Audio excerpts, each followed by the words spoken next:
Hello, everybody. Welcome into the NBA front office show. Never a dull day around the NBA, apparently, because we've got a trade to talk about. We've got a coach being fired, a coach of a winning top tier team.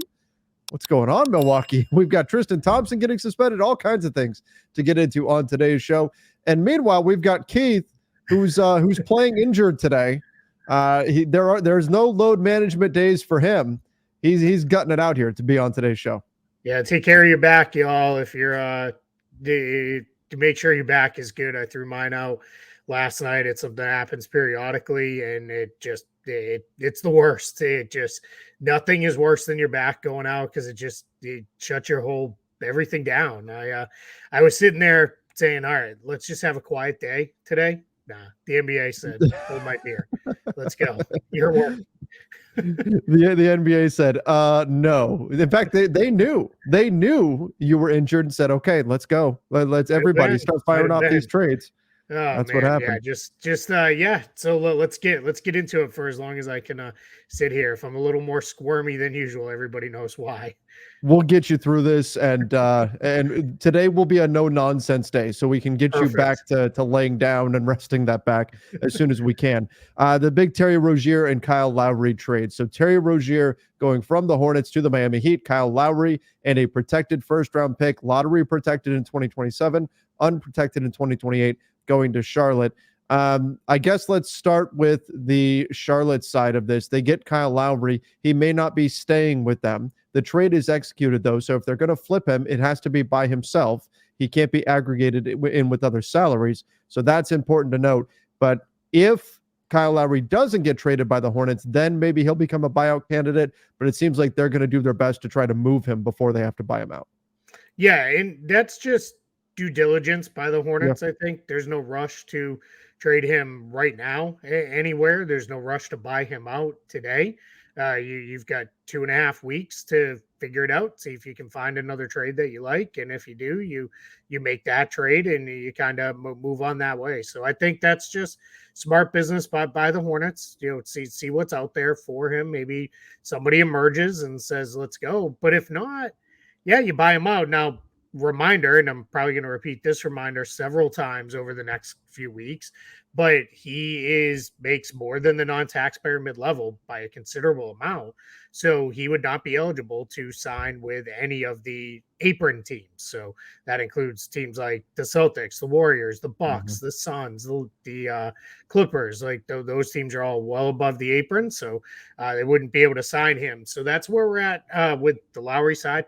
Hornets clear a ton of cap space for next year because Lowry's an expiring. Rozier was on the books for next year. So now I project them to have the second most cap space in the league at about $45.5 million going into next offseason. And we'll see what they do over the next 2 weeks. That may change drastically. But for now, I think they're in pretty good shape because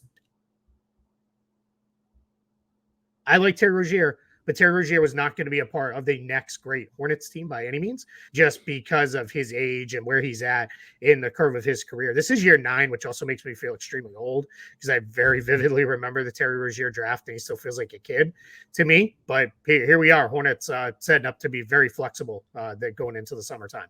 Terry Rozier is in year 9, and Ricky Rubio is retired.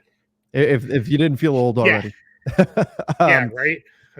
But from the Hornets side of things, I think they're not done, and that's the word, is that they're probably going to make other moves. They want to bottom this thing out, and they want to build around Brandon Miller and LaMelo Ball. So everybody else is potentially available.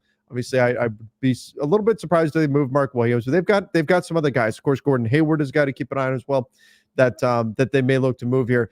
In terms of the value, the pick, it's a first, but assuming that Miami is still good in 2027, which I think they've got Tyler Hero, they've got Bam Adebayo. We're probably talking about a non-lottery pick here. The only way that they get a lottery pick out of this is if Miami is in the lottery 2 years in a row, right? They have to be in the lottery in 2027, so the pick doesn't convey then, and then in the lottery in 2028. That, to me, is not a great bet. I mean, there's still a chance it could happen, sure, but most likely you're talking about a non-lottery pick here for Terry Rozier, and you're clearing that future salary. That's not an overwhelming return in my mind. I think it's a good deal for the Heat, and we'll talk about them next year. But if they could flip Kyle Lowry and get any kind of value for him after this, then maybe you can add that into the. I would be surprised if he gets any value aside from being just an expiring contract. But I think I'm a little bit underwhelmed on the return for Terry Rozier, while understanding that yes, it's probably a step they need to take in order to move into the future. Yeah, I think this just gives us a sense that the market wasn't robust necessarily for him, right? It just wasn't going to be this massive return. And I think the last couple of trades have kind of set that up a little bit. And teams are also being very cautious about trading these draft picks. So I think it's just, let's be very careful here. Let's be very cautious with trading too many picks down the line and really hamstringing ourselves in the future, especially a team like Miami, which has been fairly consistently around the tax apron. They're one of those teams, to your point on the value of that draft pick. They are a team that will be they flip very quickly. They if they go down, they don't stay down very long. They tend to turn it very quickly and come back up. With a good team, in fairly quick order. So I think we're in a spot where I think Charlotte did okay here. You didn't take on any long-term salary, and you got a first-round pick that will come eventually. You'll get some form of first-round pick, and I think that's all right. From the Miami side, they turn Kyle Lowry into a much more productive player in Terry Rozier. In fact, if you watched last night, the Hornets beat the Wolves, and Terry Rozier was a big part of them getting that win. It was surprising to see the Hornets get the win, obviously over a really good Wolves team, but nonetheless they did. And we'll talk a little bit more about Karl Anthony Towns and the game that he had in just a moment. But in general, for Miami, I think this is a nice move for them. Again, I don't dislike the draft capital that they gave up. I think that was a perfectly reasonable deal for them. And then you've got some certainty here with Terry Rozier on your books. Now, Keith, I'll admit I have not taken a peek to see how heavy are the books getting for Miami now in future seasons. That maybe is something to quibble with here. Yeah, they actually chopped off about $6.5 million this year, Right. but they are taking on big money for the next 2 years. Rozier, I've seen some people throw around, his contract is non-guaranteed for the final year. That would be in 25, 26. It's not that it's non-guaranteed, it's that it's partially guaranteed. And it's one of the more ridiculous partial guarantees I've ever seen. It's like partially guaranteed for like 24.5 million of the 26 million or so. So I don't even really understand why that exists. I've never gotten a real clear answer out of that. So just consider both years to be fully guaranteed. So yeah, they took on some money here because you still have Butler, you still have Bam, you still have Hero, you still have Duncan Robinson, and you've got a couple other guys there as well. So they're going to be dancing right around that second apron, or probably the first apron. They might be able to avoid being a second apron team next year. And let's see what they're going to do also, because there's still rumors that maybe they could trade Duncan Robinson, maybe they could get out of it. Nobody makes cap magic work like the Miami Heat do, right? They just find a way to make these things happen. So I would not be surprised if there's another trade that delivers a player who can play. They also, when it comes to the pick situation, the Heat are, I don't want to say they don't care about their first round picks, because excuse me, Bam, Tyler Hero, Jaime Jaquez, those guys have been very good for them. So those guys have been very important players that they drafted. So I think Miami's approach, though, is, hey, if we need to trade a pick to get an upgrade, we'll trust in our player development that we'll get a second round or an undrafted guy, a G League guy. We'll coach them up and we'll turn them into a rotation player, because they've done it time and time again. So I think, there's no organization I probably trust more with trading a first round pick, because I think it'll work out okay for them. So I really like this get for them with Rozier. He's a tough guard. He's better defensively than he showed in his time in Charlotte. That team's just a train wreck defensively, and they have been his entire time there. He's got good shooting numbers this year. He's averaging a career high in points and assists. So I think they really did really well filling a pretty major need, because Kyle Lowry looks pretty much like he's done. I think we're at the end with Kyle Lowry. Yep. Agree with that. All right. Let's move on to the other big story of the day. The surprise, Adrian Griffin let go by the Bucks. I mean, this is typically you see teams that are really struggling. These are the teams that are getting rid of their coach. The Milwaukee Bucks are the 2 seed in the Eastern Conference right now. They're 30-13 on the season, and they've decided Adrian Griffin is not the guy. And a report's coming out that Giannis and a bunch of other players were done with him at this point. How does Terry Stotts feel right now, Keith? Yeah, I think there's a lot of stuff happening here, right? Where you've got a whole lot of people I think are in a position where it's just what happened? Like, why did this happen? There's a pretty good piece from Sham Sharania, Sam Amick, and Eric Name, who covers the Bucks, all three guys from the Athletic. They are the article kind of lays out how they got there for to hire Adrian Griffin. Sorry, I'm having a back spasm. You're talking through oh my gosh. How they got there to hire Adrian Griffin in the first place, and then how like this all fell apart and where it broke down. And there's stuff in there about Terry Stotts and how that went south. Also included in there seems like Doc Rivers is the first choice option that the Bucks want to hire. They also note in there Doc Rivers did some, let's call it official, unofficial consulting for the Bucks, where he met with Adrian Griffin in the middle of the season this year, or I guess in the middle of the first half of the season, where he met with him just to kind of go over some stuff and help. Now, that's not super uncommon. A lot of coaches who are not coaching currently do those kind of things, especially with first-time head coaches. The teams will bring in a veteran guy just to kind of help them out. Like, hey, what questions do you have? Where you're going from here? But that did happen. And now it seems like we may have Doc Rivers taking over. There's very, very mixed reporting. Shams is reporting it's very close, while Woj is reporting it's not. He's on the list of candidates to be sure, but they haven't even talked yet. So who knows? The truth probably lies somewhere in the middle. Yeah. That's it. It's always weird when Woj and Shams are like saying opposite things. And then one of them obviously will be right, one of them will be wrong. But ultimately, usually when it's like right after the guy gets let go, you immediately start hearing a name. There's the wheels are in motion already, and so that does seem to be the way this is probably going to go. Wouldn't shock me if in short order we get Doc Rivers is going to become the Bucks' new head coach. So the Bucks they make a move. They didn't want to wait around, and they get this done. And we'll see what this does for their team moving forward, and what this means for them. But certainly a surprise. Was not like this time of year you're expecting trade. Like even though that was the Heat trade, it was kind of out of nowhere. Like we had heard some connections, like Miami's interested in Terry Rozier, but it was definitely still a surprise. This was the true whoa. I didn't see that coming at all.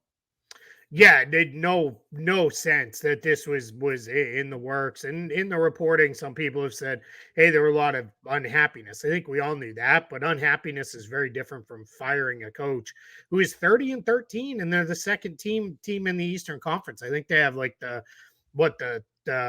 tied for the second best record in basketball. Like that is, I'm not sure how much better you thought you could have been. And I'm not saying if you feel like it's not working and you feel like this is never going to be a good thing, then you fire the guy and you move on. The worst thing coaches do is when they or organizations do is when they double down on a coach that everybody has seemingly lost faith in. So I think the challenge here for the Bucks is you got to get the next coaching hire right, because this is a championship level team and you need somebody who can really kind of get you there. So that's going to be the interesting part to see whether it's Doc Rivers or that's somebody else. We'll find out with this. So I'm very, very curious. It's funny though. You say like how it comes out of nowhere. The Rozier stuff happened and like everything had kind of settled down. And then now my new thing is if I start getting like the notification ping goes off, and then it goes off again, then it goes off again. It's like, oh, something else is Something going happened. down. And that's exactly what this was, there was like, oh man, what else is going on? And I'm just like laying there like, please tell me it's not another trade. Like just tell me it's like something crazy. And then I don't know, it was like 20 minutes later, probably the next thing we're going to get into happened. And it's like, what is going on with this league today? Like, why are you being so crazy? It's still 2 weeks to the trade deadline. Settle down.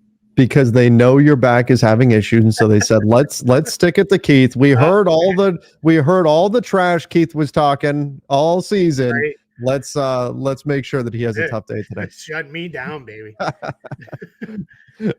Tristan Thompson, that's our next big story. Tristan Thompson suspended 25 games for violating the NBA's drug policy.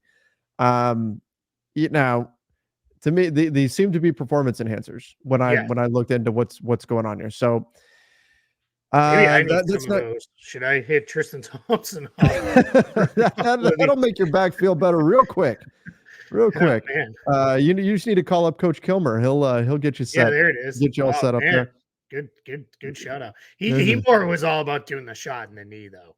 That's right. I think, right? Like, yeah. I need what was the kid's name? Latimer from the program. I need to hit him up too. Have you ever seen that movie, The Program? That's a great movie. A long time ago. Yeah, that's a good one. All right, so Tristan Thompson is suspended 25 games for the Cavs. Now, obviously, that in terms of on the court, is this the end of the world for the Cavs? No, it's not. But not great for Tristan Thompson. A guy who's an older player, relatively anyway. He's got this role with Cleveland, and now here he is, and he's on the shelf for 25 games. I'm sure that he's gonna, if he hasn't done so already, maybe I missed it. He's gonna issue a statement. And I'd imagine in the statement, he's going to say he didn't know or something like that. Or, that's what we tend to see happen in these situations. Who knows? Maybe he'll surprise me and he'll say, yep, I did it. I'm going to, take my punishment here or whatever. But more often than not, it's I didn't know what was in this supplement or that supplement or whatever. And then, then 25 games later, he'll be back in action. Yeah. And why this is kind of important, he's been playing for the Cavs every night. He plays about 12 to 15 minutes a night for them. Their front court is really banged up right now with Evan Mobley is out. So he's been getting run there as the Cavs backup center. He kind of about probably 2-ish months ago surpassed Damian Jones as the backup center and really moved in there. And they had been kind of, when Mobley was healthy, the thought was, all right, well, Allen, Mobley starts at the 4, but also functions as a backup 5. And then George Niang, that was their 3-man center rotation. And then Mobley goes out. So they've gone to a little bit more traditional. Allen plays the bulk of the minutes, and then Thompson comes in behind him. They'll get be able to move him over to the suspended list after he's been out for 5 games. So presumably they'll do that and open up another roster spot. They are sitting on one open roster spot right now. They do have Pete Nance on a 10-day contract. That is, for those who wonder, that is Larry Nance's other son and Larry Nance Jr.'s brother. So he's there on a 10-day contract, but they still have another open roster spot. So maybe a guy like Bismack Biyombo could make sense for them to bring in as just a veteran big who's kind of played in the league this year, because I saw a lot of names getting thrown around, and a lot of these guys, it's like, some of these guys haven't played all year. We don't know where they're at. I saw Dwight Howard, Boogie Cousins. Those are all the ones that get run through. Yep. Boogie was the one. A bunch of people were like, he's playing right now, and I saw a little bit of that footage, and let's just say I don't know that he's NBA ready right now. Not saying he couldn't get there. I just don't know that he's fully ready to jump back into the NBA. But I would suspect they'll do something, maybe trade wise too. They've got some trade options that they could go through in Cleveland if they wanted to go that route also. So I think you'll see some movement from the Cavs here in the next couple of weeks for sure. All right. Speaking of centers who could be on the move, the Blazers may trade Robert Williams, but where's he at injury wise? I was out for the year. That's what I thought. I thought he was out for the season. So if you're trading for him, you're knowing you don't get him this season. It's about getting him next season and beyond. Yeah, this was Chris Haynes on the This League Uncut podcast that he does with Mark Stein. Haynes kind of put this one out there of, don't be surprised if you see something like this happen. And this could be a move where maybe it's part of a bigger move where maybe Malcolm Brogdon moves, or maybe they do decide to move Jeremy Grant or something like that, and they trade Robert Williams. And maybe a team is like, hey, we'll take a flyer on him because if we can get him healthy, we've seen he's a game-changing defensive player when he's healthy. That's just, few and far between. As somebody who's watched his entire career to this point, it's just sad that he can't ever seemingly stay on the court. So I think we're going to be in a position where maybe a team tries to snag him on the cheap and say, hey, let's try to make it work with Time Lord and get it figured out. Otherwise, it's probably better for him just focus on your rehab, get back, and he's still young enough, I think, that he could be a big part of what Portland's trying to build for their next group.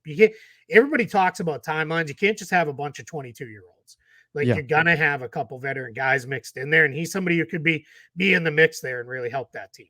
Yeah, he's definitely somebody that could be there long term. So it's not like they have to trade him. But if something comes along that makes sense, then Yep. maybe you move on And that and was we'll see what they Haynes do. basically said, like, just don't be surprised. Like, if this happens, like, Portland will move him if the right offer comes their way. Right, right. It's not like they're hell bent on trading him or something Correct. like that. Yeah. Okay. Let's finish up with this and then we can go rest your back a bit more. Joel Embiid and Karl Anthony Towns both blow up on the anniversary of Kobe scoring 81 points. Joel Embiid, what did he finish with? 71, 70? 70. 70 on the 70 nose. That's on what the it was. nose. Yep. And you know what, Keith? Let me say this. Everybody, I saw so many people say, well, how many free throws did he take? Right? It was like 23. It was a lot. It was a lot of free Yeah. throws. But everybody's saying, like, oh, he's not Kobe. Kobe took 20 plus free throws when he scored 81 too. Yeah. Like he did that. So I don't think that, and I get it. Embiid, people don't like him because he flops, he flails, he throws himself to the ground, all that kind of stuff. But it's If still an you're incredible scoring accomplishment to put 70 points 60 up. plus points, you're taking a That's lot of free unreal. throws, right? You're taking a lot of free throws. That's the only way you're getting there. Because even if you hit like 14 3-pointers, which wouldn't that be the record or tie the record? I can't remember where the record's at now. That still only gets you just over 40.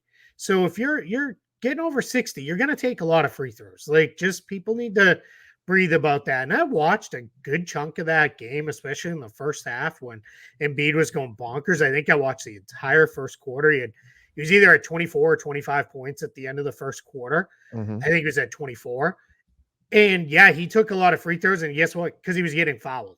Like, this was not, he wasn't out there flailing and flopping and doing all the other stuff. He was that good. And the Hornets, or not the Hornets, who did that? The Spurs had no answer for him defensively. Victor Wembanyama had a great game of his own, but it's kind of funny when it's like, man, he scored 33 points and he didn't get half of what the guy he went against got Yeah. with that. Now, on the Is flip is side, he is he oh, your go ahead. MVP right now, Embiid? Embiid. Yeah. So I put this out on Twitter X today. If he's eligible, that's the question we If he don't know. makes Is the he going to games. makes the game requirement? Somebody else puts something out there too that we should mention. Mm-hmm. Tyrese Halliburton has like 40 plus million on the line in his extension if he's named to All NBA. There's a sense that he came back early from that hamstring injury with the idea of, I can't miss too many games. I need to be on the court because he'll make All NBA. I think we all can feel pretty confident in saying that Sure. if he's eligible. And then he clearly wasn't right. And now he's going to be out. I think it's an additional 3 games. He's already missed either 1 or 2 since then. So that starts to become a question. I don't like that part of it, where if guys have money tied to it, of course they're going to be even more motivated to play. And for anybody who says they shouldn't care about the money, baloney. We all care. Oh, Like, yeah. if it's $40 million is $40 million, I'd be out there trying to play too. And I think the question is, what is the happy medium between that?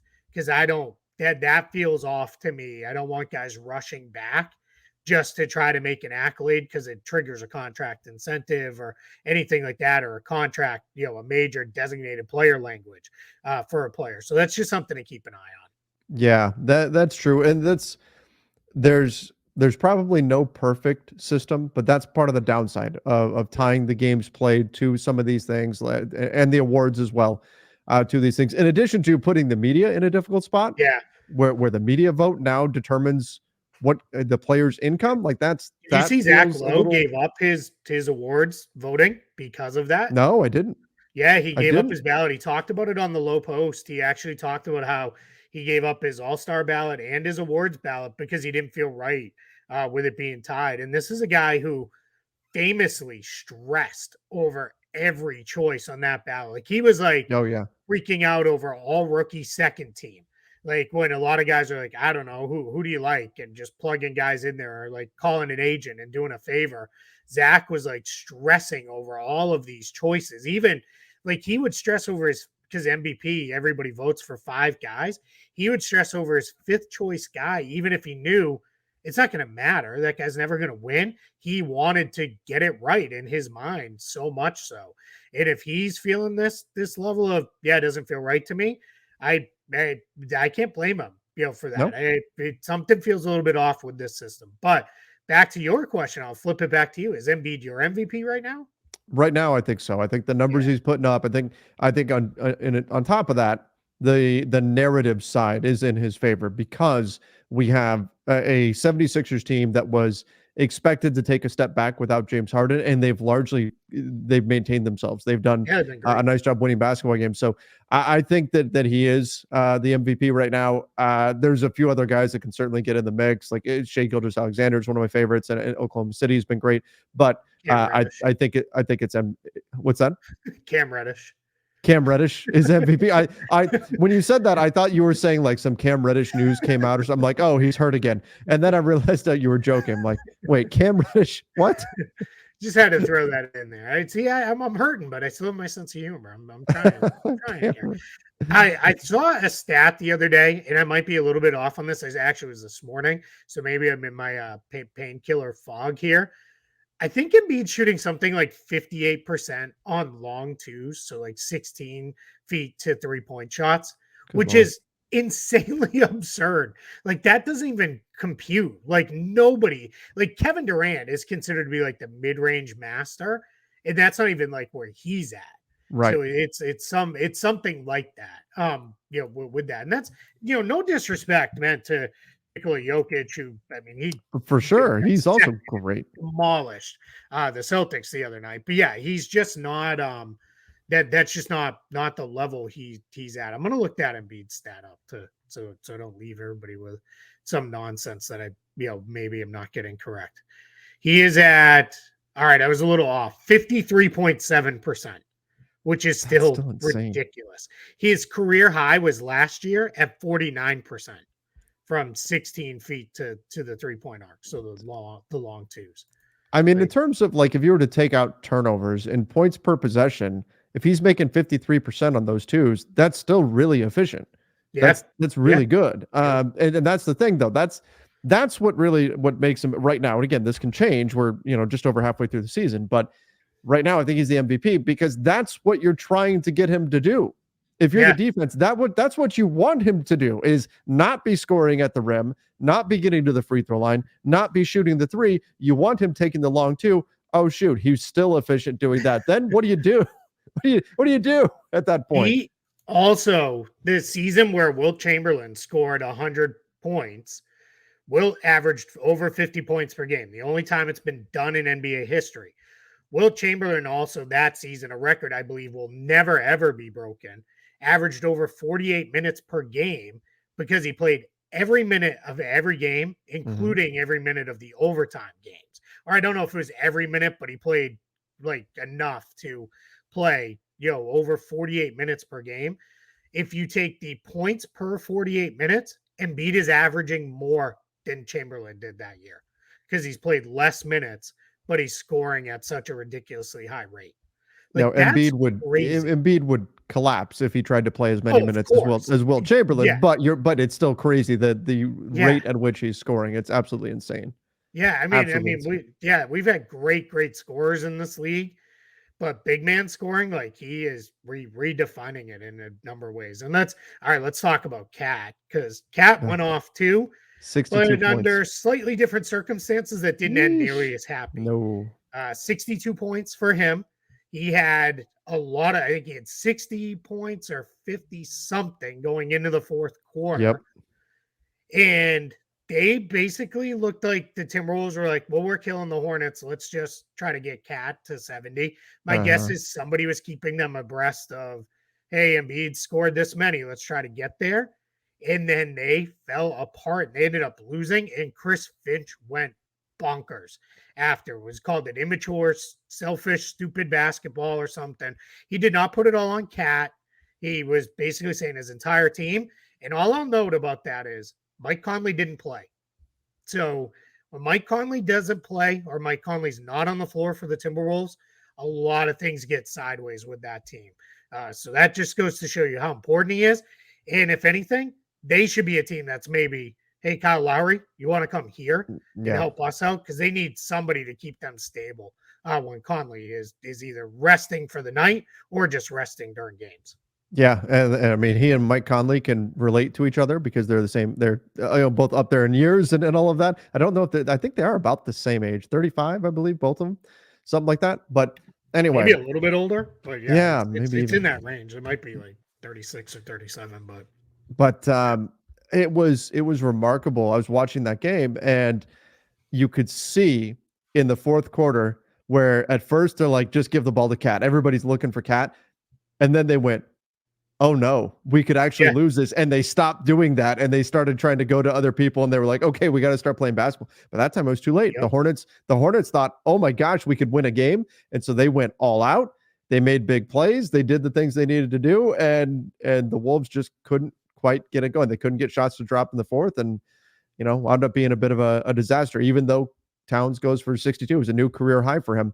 But they lose the game to the Hornets, no less. That stings. Yeah, the Hornets were like, I was not intending a pun there, but they're playing the Hornets. It stings. There you go. There it is. Well done, my friend. Yeah, well done. That was planned. I'm going to say that was planned. Also, then the Hornets were like, we can't be winning games like this. Get Terry Rozier out of here. Like, what are we doing? That's the other piece. Move along, my man. See you later. Off to Miami you go. Mitch Kupchak's on the phone. Go, okay, Pat, whatever. But sure, lottery protected. Sure, done. Yeah, we'll take it that way. Last thing I didn't, because this came out while we were recording, we're not going to go through every name on this, but the Team USA pool came out today. 41 players on it. It's 28 players who have played for the senior men's national team for the U.S. in the Olympics or the World Cup, and a total of 23 Olympic or World Cup gold medals between all the players. It looks like, just off a quick glance, most, if not all, of the guys who played this past summer, and then obviously a whole bunch more guys. Here's the big thing I'll take away with this. And some of the guys who were part of this group last year are clearly not going to make the team this year. It's an Olympic year. More guys want to play. More of the big dogs want to play. But just being part of the pool again is a cool experience, because that's going to be a period of time they're going to be able to practice and play against the very best players in the United States pool of players. It's not, I almost said the world. It's a lot of the best players in the world, but let's be fair. There's a lot of international players there. Just out of curiosity, can you guess the Lakers that are on the list, or have you already looked? I would assume it's Anthony Davis, LeBron James, and then I'm guessing because he was part of the last cycle, it's Austin Reeves. Yep. So those are the Lakers. Celtics on the list, just because I know we get that crossover too. Jason Tatum, Jaylen Brown, Drew Holiday, and Derek White are all there for that. And then, like I said, a lot of other guys who we've heard mentioned, like Kawhi Leonard is there, Paul George is there, which just, I know, I mean, we got a lot of NBA to get through, including the trade deadline, the playoffs, and the start of free agency. But, oh man, am I ready for this Olympics. And this is a place I will get full on ugly American and scream and yell and everything, because I want them to go out there and lay waste to the rest of the world. Beat them by 40 if you can. I don't think they can anymore. I think the rest of the world is too good for that. But let's, a couple of these teams that are feeling good about themselves after last summer in the World Cup, let's get the best of the best out there, and let's take these guys out. So that's the one time I'll become full irrational, unobjectionable and basketball fan, I guess.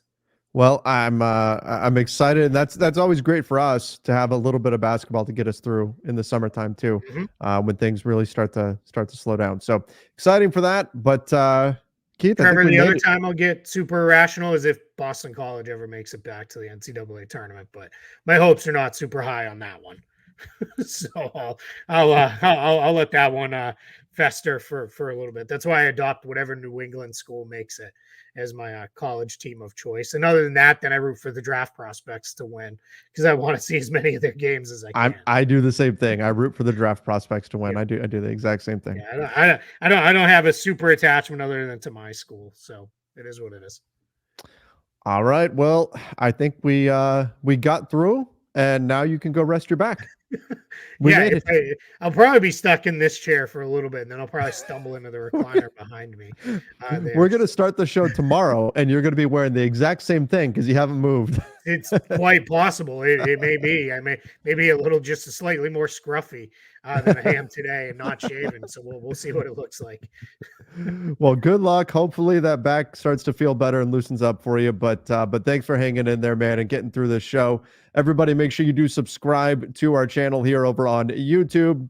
We're going to keep you up to date on everything going on the trade front. And then, of course, over on Apple Podcasts, Spotify, wherever you listen to podcasts, follow us there as well. Till next time, everybody. See ya and stay safe.